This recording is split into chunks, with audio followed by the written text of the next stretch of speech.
So today we're going to have a really great conversation, and we're going behind the scenes to have a chat with Maria Giannelli from BMS.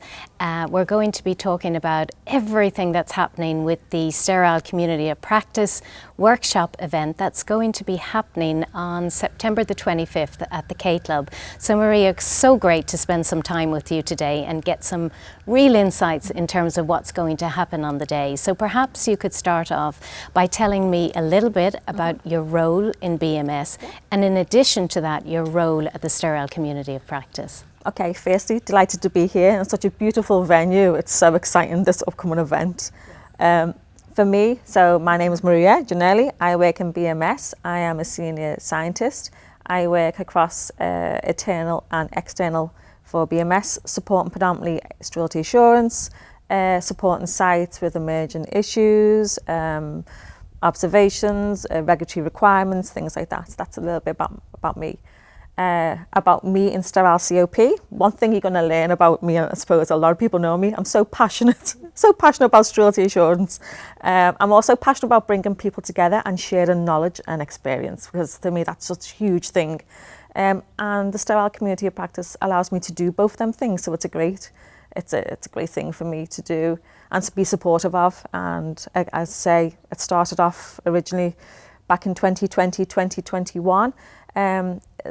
People remember then the annex was in draft, was about to be approved, and I just thought one day, gosh, there's going to be these new requirements, these new expectations, and by bringing people together and bringing our experience, sharing knowledge, supporting one another, maybe it may make us stronger, and that's the whole reason for the Sterile Community of Practice is bringing people together, because for me, knowledge is power and so is networking. So as I say, bringing that together, it makes us all stronger. And predominantly the offset of that is ultimately, patient safety. They benefit from this because, we're bringing people together. So again, 2020, 2021, it was just myself reaching out to peers, people who I've previously worked with and, have that connection with, people with the same passion. And it grew, and it's grew astronomically. It's overwhelming how big it's grown. We've gone now to plus 350 people online. We now have a LinkedIn page with over 400 members. We meet every month. We run out of time now because we have a 1 hour session, which is fantastic. And we have at least a minimum of 50 people, 50 different organisations on that call every month. It's amazing. From a perspective of was Ireland originally, we've now gone across the globe. We have routine callers from the USA, we have the UK, we have across Asia, we have India, all joining our call every month. So it's a great perspective for everyone to come together to share on both sides of the globe, and it's just very overwhelming at the moment. And that's great, and it's such a success. Perhaps, Maria, you could touch on some of the success of those calls. How are companies actually supporting each other on those calls? So we have two ways. We have an email connection. So, we all can't be together in the same room together. So, sites may have going through an audit, or maybe sites have an emergent issue that they need support. On one email, you have a network of people around you, 350 plus, 50 different sites, organisations, and not even just for emergent issues. We've had now facilities that may be having an issue on consumables, on support with engineering issues, and are able to have that connection, knowing peers and having the support in other facilities at the touch of your fingertips now. It's just fantastic. That's amazing. Well done. Over 350 people. That's a huge achievement. Can I ask, from your perspective, what makes us such a strong group? Like, how did you get to that point? I think one of the key things is people are there because they want to be there. You're not forced by your company. You don't have to attend that call every month. It's there. And you can attend if you want to attend. And people are naturally in sterile, passionate. They want to do the right thing, right? You want to do it for your patients. You want to do it for your company. So, and you want to do it for yourself, right? You want to ensure that you're aligned, you're doing the right thing. So people are dialing in regularly every month now without fail, which is fantastic. There's no hidden agenda, there's no sales pitches. People are there because they genuinely want to be there, which is fantastic. I think sterile manufacturing, sometimes you can feel very siloed or isolated, you know, when a problem occurs, and what we previously seen is sites are siloed and don't want to reach out, don't want to feel like they're airing the dirty laundry. Them days are gone, right? We're all here to be supportive together, standing together, sharing experiences. So, you know, coming together, we are stronger together. And I think genuinely that's why people are now dialing in. And we have such great attendance at our sessions. Yeah. And Maria, you have such a vision for this event. Perhaps you can talk us through what's actually going to happen on the day. So if somebody registers for the event, what are they going to get out of the event? What's the benefits? Who are they going to hear? What's the format of the event? Okay, so this is where I'm going to get super excited now, and you probably see the passion come through. Right, for me, my vision is I just want to bring people, like-minded people together in a room. And listen, we've got these fantastic events right throughout the whole calendar of Ireland for sterility assurance, but I want something different, right? So I don't want death by PowerPoint. I don't want to sit in a room watching our experts speak. I want the people on the floor to speak. It's creating a safe space. That's exactly what the Sterile COP is, right? So all coming together in one big room and tackling the topics that have been predominantly discussed over our last number of months. So for the day, we will have an opening session with some of our industry experts, but they're on our hot topics. Mould, the biggest one at the moment. Nearly every site has issues with mould. So we're going to get into the nitty-gritty today with Jim Pilrain, right? He was an industry expert. Everyone loves Jim. Oh, you could sit listening to Jim for days. He's fantastic, right? But this is a different topic for him, which what he's presenting on for us. So we're going to get into our nitty-gritty. I want to go to them dark areas, right? I want to talk about the things that no one talks about in our safe space. Then we're going to Marcia Steed, like, I'm so excited for this. You know, Marcia, she's going to take us through all the 483s and the warning letters. And we know of some facilities within Ireland and across Europe recently who've been hit with this. But we want to know the issues because, again, taking advantage, we can support that site. And also for other sites, we can learn from them and make sure that we're in a better place. So then we go into there. Then the rest of the day, we're going to have a 1 hour session in the room where you can bring open mic, you can bring your topics. We're going to have our vendors in the room, which is for the first time ever, right? This is going to be fantastic. So rather than having our vendors offside, you know, during your lunch, go and visit. No, it's crazy to think we keep them there. They're a peer, they're our experts, they have knowledge, they get exposed to everything. So let's bring them in the room, and I'm going to really push our vendors. You know, we have issues, you come up with a solution. And by having them being with us in the room, you know, it works both ways. We can push them to give them to deliver something that they need, and they could take advantage by listening to all our problems and maybe coming up with things, innovative ways for the future. Yeah, so that's another thing. And then it's workshops. So rather than maybe a different take on workshops is, we'll do the workshop together. So we're going to come with scenarios, and it's going to be scenarios that we've probably used or what we've seen in our Sterile COP, maybe what some sites have been through, and we're going to work through it together. And we'll tease out, you know, we might find some nuances. You do things different than me. What is that? Why is that? Then we'll bring in our experts. If we need to, we'll bring in our vendors. So it's going to be open dialogue, participation for the full day. It's going to be amazing. Yeah.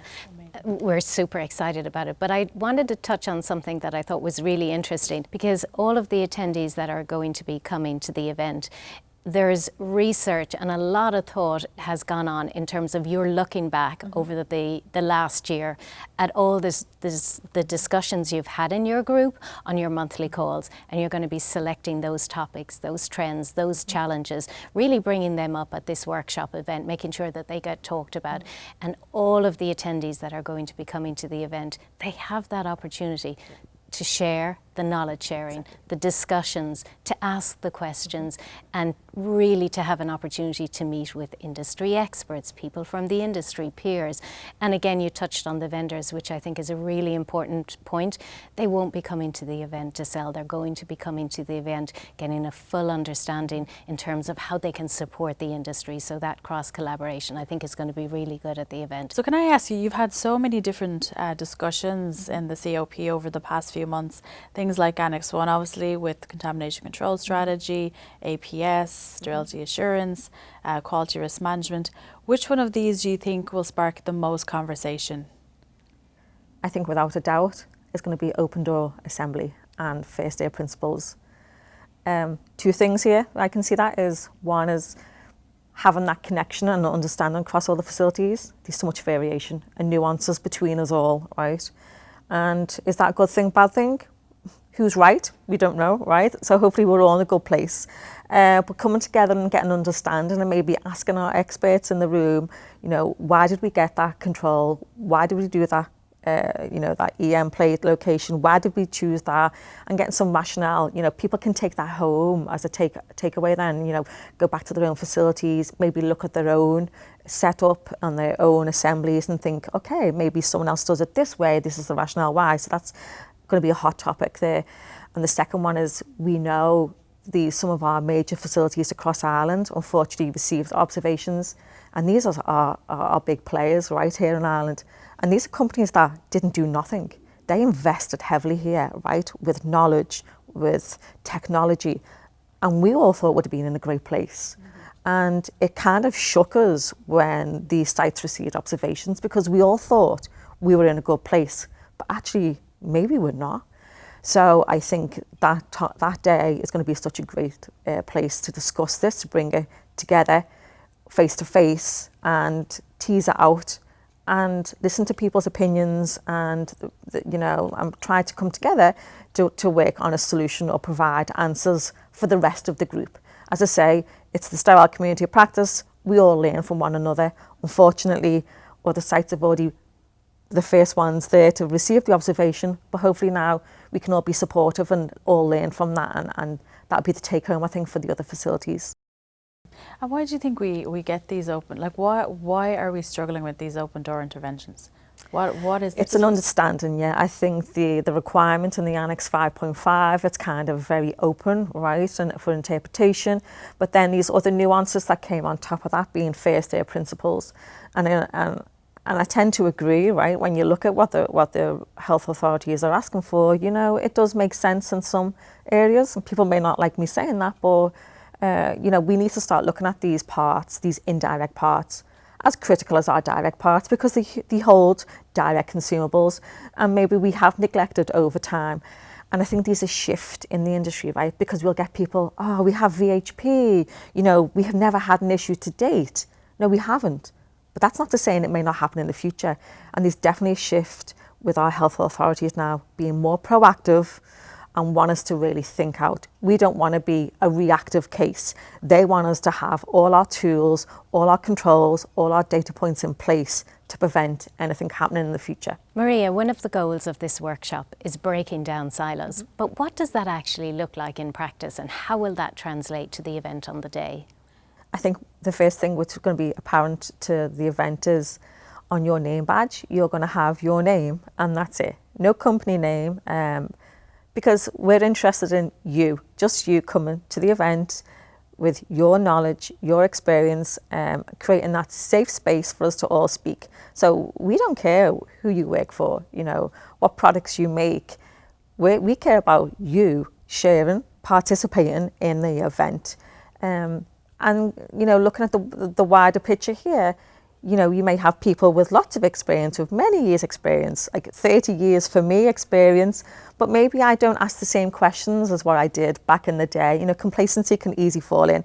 So, you know, people who've got no experience may be looking at this event going, I may go, I may learn. This is ideal for you. Fresh eyes for me, and I always enjoy people coming into the forum new, because I say fresh eyes, fresh ideas. Maybe you might ask the questions that we no longer ask. So it's open for anyone from any depth of experience, knowledge. Please come along. Excellent. Sounds really good. Yeah, I love that, because it's particularly when you said the people with like fresh eyes, because sometimes we see things every day and we don't actually notice and don't actually ask the questions you know, that should be asked. So Maria, when you look ahead, what new, you know, approaches or innovations excite you most for the future? I think looking ahead, I think there needs to be a shift or a change, and I know there is some technologies coming through now where Ideally, it's a no-touch, right? Filling, grade A filling. Personnel, people, biggest source of contamination within the sterility assurance. If we can eliminate them and take them out, that's huge. My motto is the best intervention is no intervention. So if we can strive for that through our sterile manufacturing, that's fantastic. And technology has to be reflective of that. So whether that be through automation, robotics, this is our way forward. Very little interaction within our grade A is what we should be striving for. So no-touch transfers, things like that. And I think we are starting to see vendors and facilities leaning in this approach. And I think in the next 10 to 15 years, you will start to see the operator being removed from the process and replaced with automotive or robotics as such. Yeah, it's the way forward. So Maria is so excited about this event, and perhaps you can share with our listeners, where is the event being held? What date is it on? Where can they register? And in addition to that, where can they view the full agenda so they know exactly what's going to be happening on the day? So firstly, it's so exciting because our first event is in the iconic K Club. I mean, it is absolutely stunning. Amazing. Unfortunately, we didn't get the sunshine today, but hopefully on the day we will. So it's on the 25th of September, Friday, at the K Club, Straffan, County Kildare.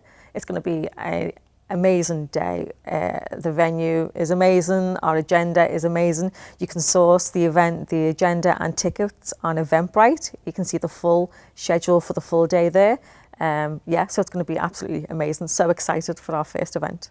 And just a reminder for everybody listening in today that numbers and registration is doing exceptionally well. The event is almost halfway full. So I would encourage anybody that's considering coming to the event, make sure you register on Eventbrite promptly so you're not disappointed.